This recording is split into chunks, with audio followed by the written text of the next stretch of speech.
ఇక సింగరేణి బొగ్గు స్కామ్ పై కార్మికుల నిరసనలతో హోరెత్తిస్తున్నారు. టీబీజీకేఎస్ ఆధ్వర్యంలో సింగరేణి వ్యాప్తంగా కార్మికుల ఆందోళనలు కొనసాగుతున్నాయి. ఇక మంచిర్యాల జిల్లా శ్రీరాంపూర్ సింగరేణి సీఎం ఆఫీస్ వద్ద కార్మికులు ఆందోళనకు దిగారు. నల్ల బ్యాడ్జీలు ధరించి సేవ్ సింగరేణి అంటూ నినాదాలు చేశారు. సింగరేణి టెండర్ల విచారణ డిమాండ్ చేస్తున్నారు.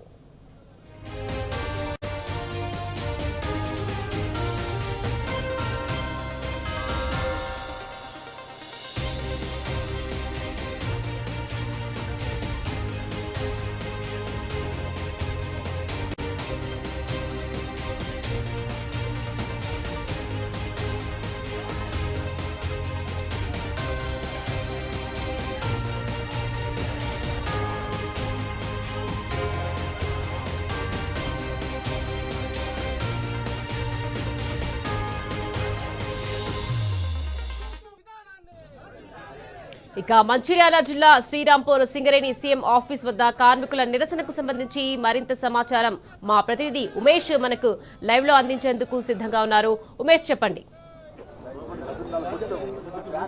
Thank you Nikhit. ప్రస్తుతం మనం మంచిర్యాల జిల్లాలోని శ్రీరాంపూర్ సింగరేణి జీఎం కార్యాలయం వద్ద ఉన్నాం. సింగరేణికి సంబంధించిన బొగ్గు టెండర్లలో అవినీతి జరిగిందంటూ ఈరోజు తెలంగాణ బొగ్గు కార్మిక సంఘం ఇచ్చిన పిలుపు మేరకు మంచిర్యాల జిల్లాలోని శ్రీరాంపూర్ జీఎం కార్యాలయం వద్ద పెద్ద ఎత్తున టీబీజీకే శ్రేణులు కూడా ఆందోళన చేపట్టారు. దీనికి పెద్ద ఎత్తున కూడా అటు యువ కార్మికులు కూడా పెద్ద ఎత్తున కూడా జీఎం కార్యాలయానికి తరలివచ్చారు. మొత్తంగా కూడా ఏదైతే సింగరేణికి సంబంధించిన బొగ్గు స్కామ్కి సంబంధించి వెంటనే రాష్ట్ర ప్రభుత్వం సిబిఐ ఎంక్వైరీకి వేయాలంటూ కూడా ప్రధానంగా వాళ్ళు డిమాండ్ చేస్తూ ఉన్నారు. ప్రస్తుతం మనతో పాటు మాట్లాడడానికి మాజీ ఎమ్మెల్యే దివాకర్ రావు గారు ఉన్నారు. సార్, చెప్పండి, ప్రధానంగా ఇవాళ ఈ ధర్నా కార్యక్రమం యొక్క ముఖ్య ఉద్దేశం ఏంటి?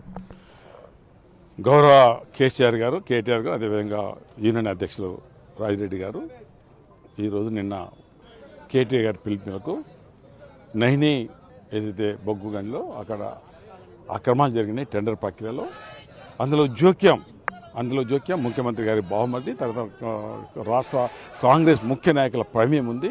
ఈ ప్రమేయాన్ని ఎండగట్టడానికి ఈరోజు అన్ని జీఎంఎస్కి మేము ధర్నా కార్యక్రమం పెట్టిన సందర్భాలు. ఆనాడు బీఆర్ఎస్ ప్రభుత్వము సింగరేణికి అన్ని విధాలు మేలు చేయడం కాకుండా ఎక్కడ కూడా ప్రభుత్వం ఇన్వాల్వ్మెంట్ లేకుండా, పార్టీ ఇన్వాల్వ్మెంట్ లేకుండా ఆనాడు టెండర్లో ప్రభుత్వం ప్రక్రియ జరిగింది. అదే కాకుండా సింగరేణి ప్రైవేటీకరణ చేస్తున్న సందర్భంలో ముఖ్యమంత్రితో సహా మొత్తం మేమంతా ముఖ్యమంత్రి గారి పిలుపు మేరకు దాదాపు ఎన్నిసార్లు టెండర్ అయినా ఒక బొగ్గు పెళ్ళ తీయడానికి వీలేదని చాలా గట్టిగా బీఆర్ఎస్ పార్టీ కానీ తెలంగాణ బొగ్గు కార్మిక సంఘం ఆనాడు గట్టిగా మేము ఉండడం వల్ల ప్రైవేటీకరణ కాలేదు. ఒకవేళ ఆనాడు బీఆర్ఎస్ పార్టీ గట్టిగా లేకపోతే ఈ పార్టీకి ప్రైవేటీకరణ అయిపోతుంది. అది ఒకసారి సింగరేణి కార్మికులు గుర్తుపెట్టుకోవాలి. ఈరోజు మీ ప్రమేయం ఎందుకండి? ఇలా మీరు దేనికి చెప్పండి? 1000 కోట్లు దంచుకోవడానిక?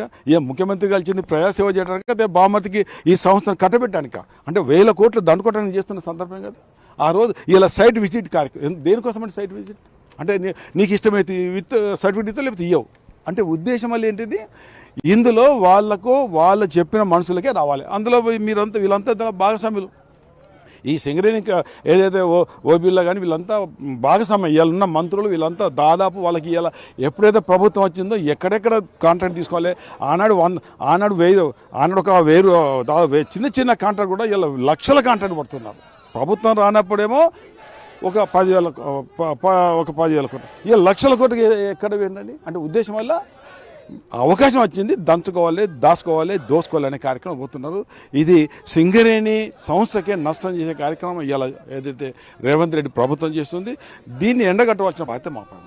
ఇవన్నీ అక్రమాలపై ఇప్పుడు మేమేమంటున్నాం, హరీష్ రావు గారు ఏమంటారు? హరీష్ రావు గారు నిన్న స్వయంగా బీజేపీ ప్రభుత్వము మీరు ఇలా కేంద్రంలో అధికారులు ఉన్నారు, ఇక్కడ కాంగ్రెస్ చేస్తున్న అక్రమాలు అన్యాయాలు దోసుకునే కార్యక్రమానికి ఇమీడియట్గా మీరు ఎంక్వైరీ చేసి దోషులు నిర్ధారించి వాళ్ళ మీద కఠినంగా చర్య తీసుకొని హరీష్ రావు గారు లెటర్ పెట్టారు. ఎందుకు నువ్వు చేస్తలేవండి? ఎందుకు చేస్తలేవు అంటే నువ్వు పెట్టలేకపోతున్నావు, వాళ్ళ మీద చేయలేకపో అంటే మీ ఇద్దరు అంటే కాంగ్రెస్ బీజేపీ ఒక్కటే దీని అర్థమవుతుంది. ఇందులో సైట్ విజిట్ అనే కార్యక్రమం పెట్టారు.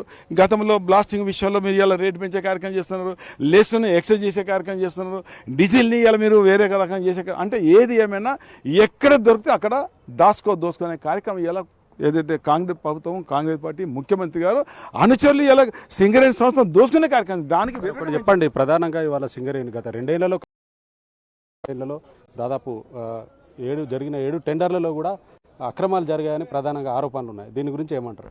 ఒక విషయం, కాంగ్రెస్ పార్టీ అంటే అన్యాయాలు అక్రమాలకు ఒక పుట్ట అనేది అది జగమిన్న సత్యం. వాళ్ళకి ఏముంటుంది, ఒకసారి వస్తే ఇక మళ్ళీ 10 ఏళ్ళు రాము, ఒకసారి ప్రభుత్వం అయితే 10 ఏళ్ళు రాము అనే ఆలోచనతోటి ఇలా దంచుకునే మీరు చూస్తున్నారు కదా. ఇది ఒకటే కదా, ఇప్పుడు దంచుకోని కార్యక్రమం ఏదైనా ఒకటి ఉన్నా చెప్పండి.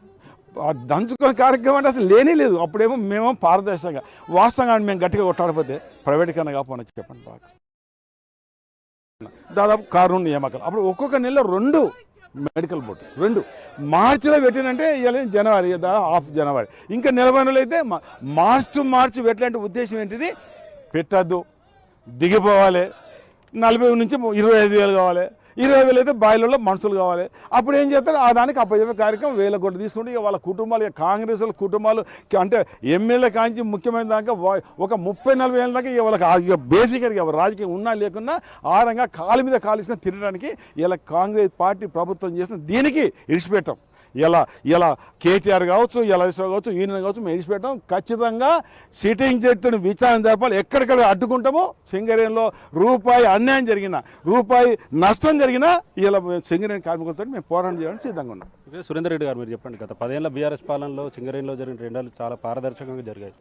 ఇది చెప్పండి, ఏదైతే సైట్ విజిట్ సర్టిఫికేట్ పేరిట కోల్ ఇండియాలో కూడా ఎక్కడ లేదన్న విమర్శలు వస్తూ ఉన్నాయి. దీని గురించి ప్రధానంగా ఏమంటారు? అసలు సైట్ విజిట్ సర్టిఫికేట్ అనేది అవసరమా? దాన్ని ఈ అక్రమాలు తెరలేపేందుకే ఈ సర్టిఫికేట్ విధానాన్ని కాంగ్రెస్ ప్రభుత్వం తీసుకొచ్చిందంటారు. దీన్ని మనం ఎట్లా చూడొచ్చు అంటారు? సింగరేణి సంస్థ 51% రాష్ట్ర ప్రభుత్వ వాటా, 49% కేంద్ర ప్రభుత్వ వాటాతోని స్వయం ప్రతిపత్తితో పనిచేస్తున్న సంస్థ.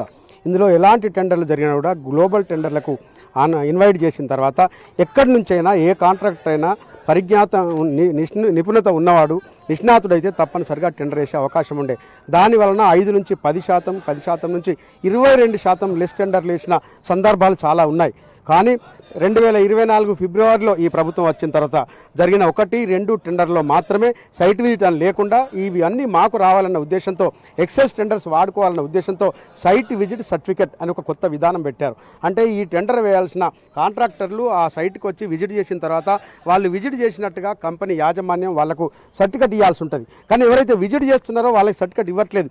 మొన్నటి వరకు 9 బ్లాక్ వరకు 16 మంది కాంట్రాక్టర్లు పోతే వాళ్ళు ఎవరికి కూడా లెటర్స్ ఇవ్వక కేవలం సృజన్ రెడ్డి కంపెనీ, తర్వాత కోమరెడ్డి వెంకటరెడ్డి యొక్క సుషి ఇన్ఫ్రా వాళ్ళు, తర్వాత పొంగులేటి శ్రీనివాసరెడ్డికి సంబంధించిన వాళ్ళు, తర్వాత అదానికి సంబంధించిన వాళ్ళకు మాత్రమే సర్టిఫికెట్స్ ఇవ్వడం వల్ల 7 నుంచి 10%, 12% ఎక్సెస్ టెండర్స్ వేశారు. 2024 జూన్ నుంచి జరిగిన ప్రతి టెండర్లలో 7 టెండర్లు ఏవైతే జరిగినాయో అన్నింటిలో సైట్ విజిట్ వేశారు. కాబట్టి ఈ దాని భాగోతాన్ని బయటకు వచ్చిన తర్వాత దీన్ని కప్పిపుచ్చుకోవడానికి ఆంధ్రజ్యోతిలో వచ్చిన తర్వాత ఈ మల్లు బట్టి విక్రమార్క గారు ఎవరైతే ఉప ముఖ్యమంత్రి గారు ఉన్నారో నేను బదనం అవుతున్నా అని చెప్పి 9 బ్లాక్ను రద్దు చేయడం జరిగింది.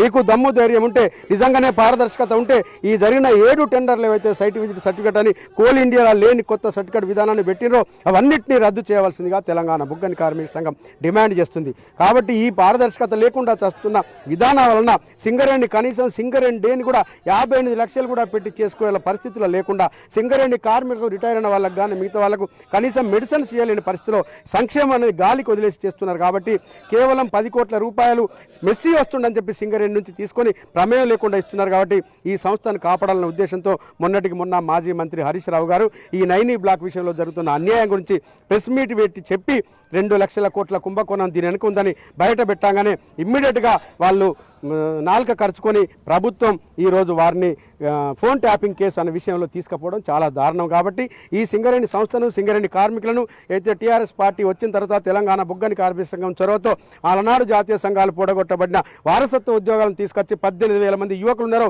వీళ్ళు ఈరోజు 25, 30, 35 సంవత్సరాలు వాళ్ళ జీవితం ఆడ గడపాలి కంపల్సరీ. కాబట్టి దీన్ని కాపాడాలనే ఉద్దేశంతో టీఆర్ఎస్ పార్టీ ఒక చొరవ తీసుకొని BRS party working president KTR గారి ఆదేశాల ప్రకారం మా యొక్క తెలంగాణ బొగ్గని కార్మిక సంఘం రాష్ట్ర అధ్యక్షులు మిర్యాల రాజరెడ్డి గారి ఆదేశం ప్రకారం సింగరేణిలో ఉన్న అన్ని ఏరియాలో మాజీ ఎమ్మెల్యేలు, ఎమ్మెల్యేలు, మా యొక్క టీఆర్ఎస్ పార్టీ నాయకులు అందరి సమన్వయంతో ఈరోజు జీఎం ఆఫీసుల ముందు మేము ధర్నా చేయడం చేస్తున్నాం.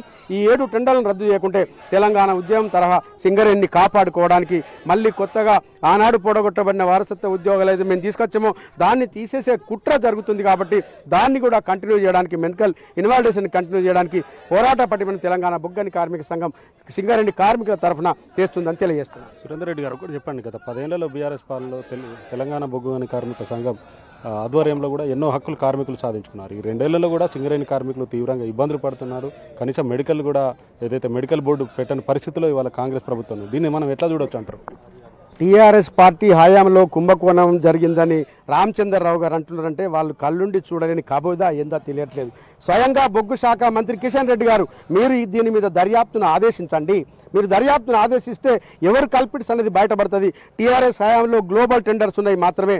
కోయగూడెం ఓసి అప్పుడు ఏవైతే 4 బొగ్గు బ్లాకులను టెండర్ పిలవాలనే ఉద్దేశంతో ప్రైవేట్ వారికి అప్పచెప్పాలని చెప్పి మోడీ ప్రభుత్వం అనుకుంటే స్వయంగా రాష్ట్రంలో అధికారంలో ఉన్న టీఆర్ఎస్ పార్టీ మరియు స్వయంగా సింగరేణిలో గుర్తింపు సంఘం ఉన్న టీబీజీకే అందరూ కలిసి 2021 డిసెంబర్ 9, 10, 11 తారీఖులలో సింగరేణిని స్తంభిస్తే అన్ని యూనియన్లు కలిసి వచ్చినాయి. మా దివాకర్ రావు గారు, సుమన్ గారు కూడా ఇక్కడ మాకు సమ్మెలో ఆ రోజు పాల్గొనడం జరిగింది. కేసీఆర్ గారి ఆదేశాల ప్రకారం అధికార పార్టీలో ఉండి కూడా ఆ రోజు సమ్మె చేసిన చరిత్ర తెలంగాణ బొగ్గని కార్మిక సంఘంది, టీఆర్ఎస్ పార్టీది.